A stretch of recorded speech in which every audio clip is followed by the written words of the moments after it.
Alô, caro ouvinte, bem-vindo ao canal Contabilidade para Advogados, o canal que foi criado para ensinar você a contabilidade de maneira didática e objetiva. Eu sou o professor Pedro Ana Júnior e hoje vou começar uma série de videoaulas para falar de um tributo bastante complexo, né, que você tem que ter conhecimentos contábeis, noções de contabilidade para poder entender a sua apuração e a sua base de cálculo. Vou falar do imposto de renda à pessoa jurídica. Então, vão ser de 10 a 12 videoaulas que a gente vai falar desse tributo, né?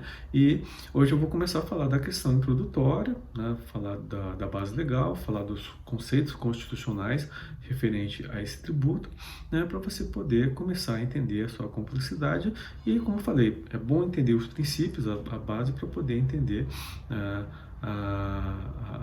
toda a sua extensão, toda a sua complexidade. Então, o imposto de renda à pessoa jurídica, né? Ele tem uma base legal bastante diversa, né? Que ele começa na Constituição Federal, no artigo 153, né? E quanto qualquer tributo, ele tem que obedecer princípios constitucionais tributários que estão previstos no artigo 150 da Constituição Federal e o artigo 145 também, que fala de capacidade contributiva, né? E, portanto, ele é um tributo que tem sua base constitucional prevista na Constituição Federal. Depois, na legislação infraconstitucional, nós temos o Código Tributário Nacional, no seu artigo 43 e 44. O artigo 43, ele é importante que tenha a definição do que é renda, do que é do fato gerador, o que é renda, o que é efetiva caixa patrimonial, que eu acho que é uma definição bastante coerente, que foi feliz você ter, né, como fez a definição, e ajuda ao contribuinte, ao você estudioso do direito, a poder entender, né, e verificar quando que deve incidir esse tributo.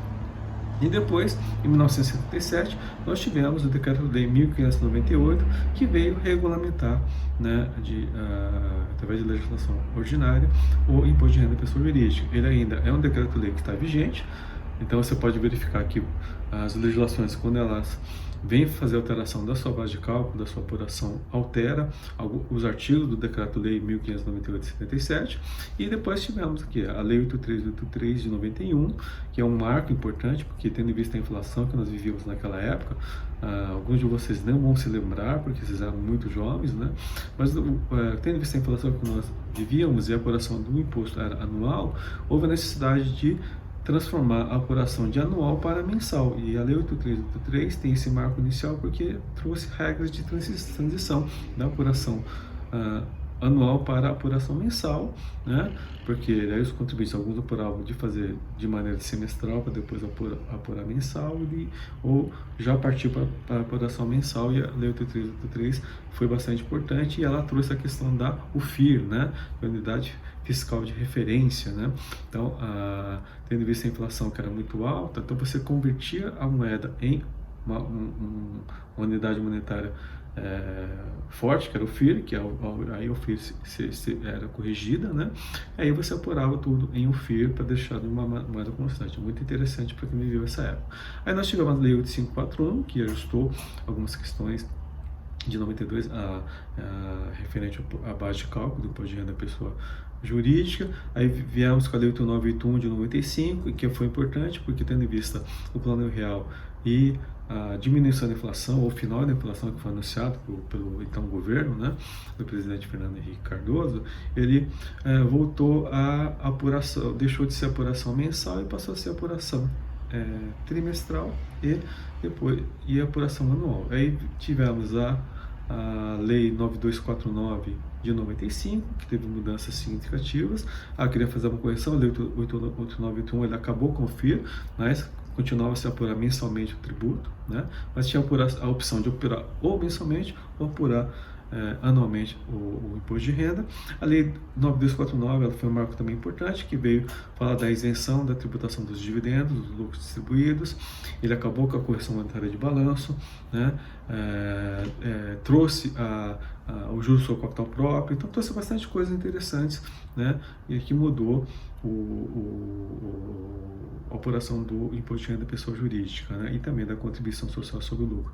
Temos a Lei 9.430 de 96, que trouxe, né, a apuração do tributo, deixou de ser mensal para ser trimestral e anual. Então hoje a sistemática que vigora em relação à apuração do imposto de renda da pessoa jurídica de ser apuração anual ou trimestral, tem como base a Lei 9.430 de 96, temos a Lei 9.532 de 97, que também trouxe questões importantes, principalmente a questão da dedutibilidade do ágio nas operações de comparação, fusão e cisão, que foram objeto de muitos planejamentos tributários, que foi objeto inclusive de uma aula quando eu falei de ágio e deságio.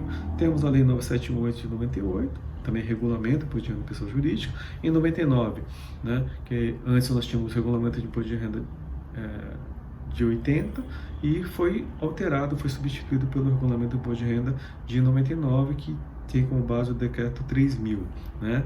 Esse decreto ficou vigente até 2018, né, quando ele foi revogado, e temos um novo regulamento do imposto de renda, porque 2018, né, que regulamenta hoje, consolida, né, as várias interpretações esparsas que nós tínhamos em relação ao imposto de renda da pessoa jurídica, né? Depois tivemos a Lei 9.779 de 99, a Lei 10.637 de 2002, a Lei 11.638 de 2007. A Lei 11.638 é muito importante, que mudou a contabilidade, né? Lembra que houve a mudança de contabilidade, né, com a Lei 11.638, e isso teve impacto no imposto de renda da pessoa jurídica também, que teve a questão do regime tributário de transição, que veio a ser regulamentado pela Lei 11.941 de 2009. Aí, em 2014, tivemos uma outra transação significativa, que é a Lei 12.973 de 2014, que mudou a questão do ágio, que trouxe a questão do valor justo, que acabou com o regime tributário de transição. E, por fim, em 2018, né, tivemos o novo regulamento de imposto de renda, que veio consolidar a legislação do imposto de renda da pessoa jurídica. Devo ressaltar que ele é uma norma infralegal, portanto, ele não pode extrapolar o que a lei determina. Então, se tiver alguma coisa no decreto que seja diferentemente do que a lei ordinária se estabelece, ele tem que ser objeto de questionamento, porque ele fere o princípio da legalidade, que a gente vai estar verificando e falando mais para frente, né? Então, vamos lá. O artigo 153 da Constituição Federal é que vai dar o quê? Que define que é competência da União Federal fazer, né, a cobrança e a fiscalização do imposto de renda pessoa jurídica, né? Então, e pessoa física também. Então, tá previsto onde na Constituição, artigo 153, inciso 3. Então, quem que é o ente competente? União Federal, e quem administra isso, né? Através da Receita Federal do Brasil. Então, isso está previsto no artigo 153, inciso 3. Depois a gente vai ver um pouquinho melhor, estudar melhor, destrinchar melhor esse artigo.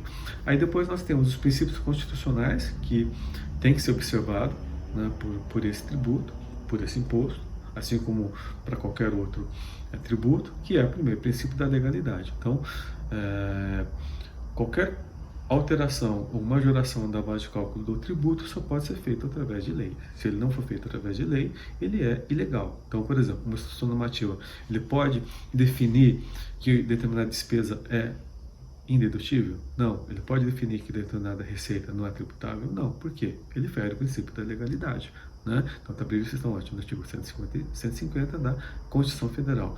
Ele tem que obedecer também o princípio da anterioridade. Então, qualquer alteração ou majoração da sua base de cálculo só pode vigorar quando? A partir do primeiro dia útil do exercício subsequente a que teve a alteração. Então, por exemplo, se a alteração ocorrer no dia 29 de novembro, né, quando é que ela vai passar a vigorar?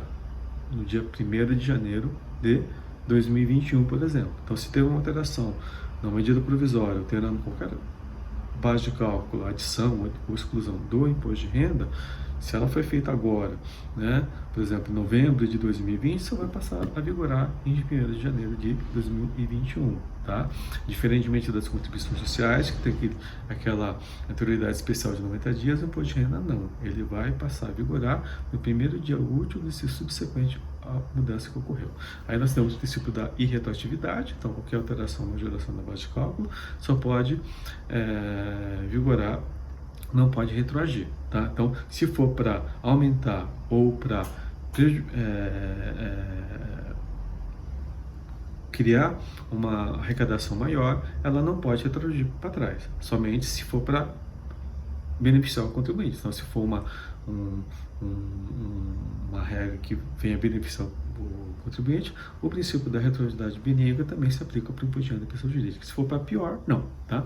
Temos também a questão da capacidade contributiva, né, que está prevista no artigo 145 da Constituição Federal, que o tributo ele não pode tributar patrimônio, né, ele não pode afetar, né, a capacidade contributiva do contribuinte, e também ele tem que respeitar o princípio do não confisco, ou seja, ele não pode ser confiscatório, porque se for confiscatório, ele seria o quê? Seria ilegal, seria inconstitucional. Então, se qualquer alteração no imposto de renda vier através de medida provisória, através de lei, né, vier ferir qualquer um desses princípios constitucionais, pode ser passível de questionamento pelos contribuintes, né, no qual você pode alegar o que é a inconstitucionalidade dessa majoração. E aí nós temos o artigo 153 da Constituição Federal, né, que ele vai dizer que compete à União instituir impostos sobre, então já define que é competência da União Federal. Inciso 3, rendas e proventos de qualquer natureza. Então, lá define, né, que o imposto de renda é um tributo de competência da União Federal. Só que a Constituição não define o que é renda. A renda vai estar definida onde? No artigo 43 do CTN. E o parágrafo segundo é importante porque, além daqueles princípios constitucionais do artigo 150 e 145, que a gente viu anteriormente, que tem que ser observado pelo imposto de renda, ele traz 3 princípios específicos que se aplicam somente para o imposto de renda da pessoa jurídica, que são eles: o princípio da generalidade, o princípio da universalidade e o princípio da progressividade. Então, o princípio da universalidade, ele diz o seguinte, que a atribuição dessa renda vai ser universal, vai pegar todos, né? Com exceção aqueles que são imunes ou isentos, né? Que a lei assim cria uma exceção, ele tem que tributar todos os contribuintes, seja ele pessoa jurídica, seja ele pessoa física, né? E pelo princípio da universalidade, depende da local. Se ele é auferido fora do Brasil ou dentro do Brasil, ele vai ser tributado pelo imposto de renda pessoa jurídica. Também aplica para pessoa física. O princípio da generalidade, ele serve para quê? Para não ter desigualdade, né, na tributação, tá? Então, ele não é seletivo, como a IPI, né? Então, ele é geral, então ele vai tributar todos indistintamente, seja a renda de origem lícita ou ilícita. Ah, eu ganhei no jogo do bicho. Ah, mas é decorrente de um ato ilícito. Ou, né, a minha renda foi ferida decorrente de um roubo, de um estelionato. Então, eu não vou pagar imposto? Não, vai pagar imposto. Por quê? Porque o imposto de renda não faz esse tipo de distinção. Tá? Então, é isso que a gente tem que tomar bastante cuidado e prestar bastante atenção. E o princípio da progressividade, ou seja, pelo princípio da progressividade, quem ganha mais, paga mais tributo. Quem ganha menos, não paga o tributo. Então, na pessoa física é mais fácil ver, porque você tem várias faixas de alíquota. Começa com 0, que é a faixa de isenção, e vai até aquela alíquota maior de 27,5% de imposto de renda da pessoa física. Já na pessoa jurídica, a progressividade é mais tímida, a gente só tem uma faixa, né, que é o adicional de 10% da parcela que ultrapassar R$60 mil por trimestre ou R$240 mil por ano, tá? Então, é isso que está previsto na legislação constitucional, né, na lei ordinária, e poderia até estabelecer uma faixa de progressividade um pouquinho melhor para as pessoas jurídicas, tá? Então, é isso que vai definir a questão do imposto de renda. Então, é importante a gente ver a questão constitucional, gente, por quê? Porque é toda a base, né? Então, para a gente poder entender e verificar. Então, que dica que eu sempre dou para você que está estudando, né? Saiu uma medida provisória, saiu uma lei ordinária, saiu um decreto, saiu uma instrução normativa, saiu uma portaria, ato declaratório, qualquer coisa, né, que seja publicado pela Receita Federal do Brasil ou pelo Congresso, dá uma olhadinha para ver se ele não vai ferir qualquer um desses princípios, porque se ele ferir, ele é a possibilidade de questionamento judicial, né, seja por ferir o princípio da legalidade, né? Ou seja, porque feriu a Constituição. Então, espero que vocês tenham gostado da aula de hoje. É a primeira aula introdutória do Imposto de Renda da Pessoa Jurídica. Se gostou, dá seu like, se inscreve no canal, compartilha para aquelas pessoas que você gosta. Espero ver você na próxima vídeo aula. Obrigado, gente. Até a próxima.